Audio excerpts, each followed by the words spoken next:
Good afternoon, Orlando. First of all, I just have to say it is a tremendous honor to come and address you today immediately after who I like to call my work wife, Representative Anna V. Escamani, who is an amazing, amazing champion for all of us. Thank you, Representative Escamani, for being a sibling in the struggle for all of us. My name is Guillermo Smith, and 6 years ago tomorrow, 49 mostly LGBTQ people of color were murdered a few blocks from these steps at Pulse nightclub by a bigoted maniac who legally purchased a military-style assault weapon and snuffed out the lives of a generation of queer Floridians and allies. 6 years ago, we made a promise to honor them with action. That's why when voters elected me to the Florida House of Representatives in 2016, the first bill that I introduced was a ban on military-style assault weapons and large-capacity magazines. That was my first act as a Florida lawmaker, because also as a queer, Latino, Orlandan, gun violence is deeply personal to me, and it should be deeply personal to every person in this city, in this state, in this country, and in this world.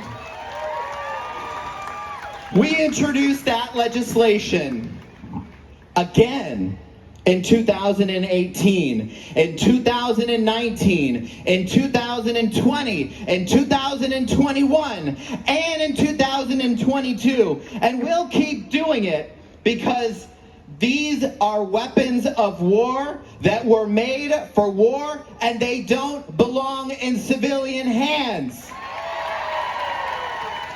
But folks, it doesn't end there. We need a comprehensive approach to gun violence prevention in order to save more lives. That's why Florida House Democrats like myself and Florida senators, Democratic senators, have called for a special session in the wake of Uvalde and Buffalo to enact universal criminal background checks on guns and ammunition, to expand red flag laws to ensure those who are a threat to themselves or others don't have access to a firearm, and to restrict the type of large capacity magazines that put the mass in mass shootings. We're doing this to protect our kids and our communities because enough is enough, not one more.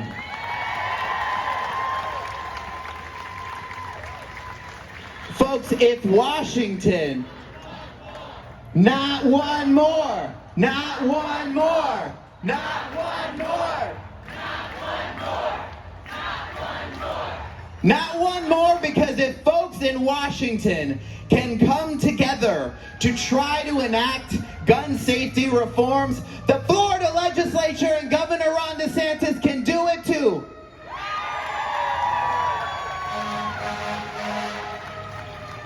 And while Florida House Democrats and Florida Democratic senators, we are doing everything that we can to protect our kids from gun violence, Florida Republicans and even Governor Ron DeSantis are now contemplating how to protect our kids from drag queens.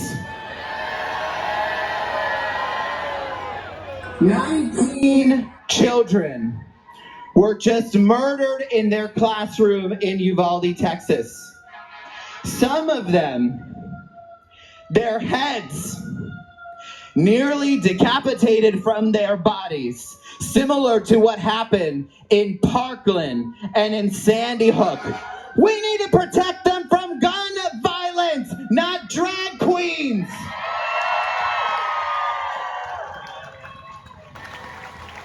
These pathetic Republican attempts to deflect and distract from this conversation, it would be funny if it wasn't so offensive to every family that has lost a loved one to gun violence, this governor should be ashamed of himself.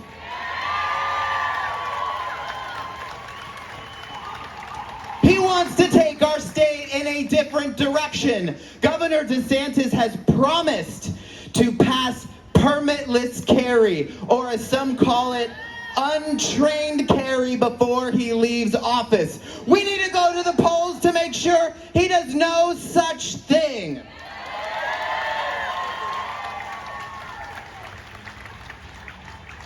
So to everyone who's here today, we politicians have failed you, but we are relying on you now.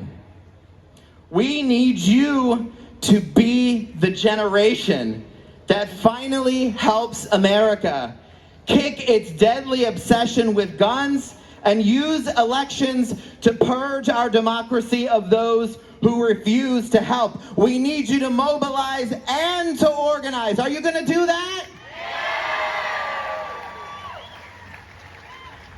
Orlando knows all too well how to find power in pain, and how to harness that power and work with other impacted communities towards real change to ensure this never happens again.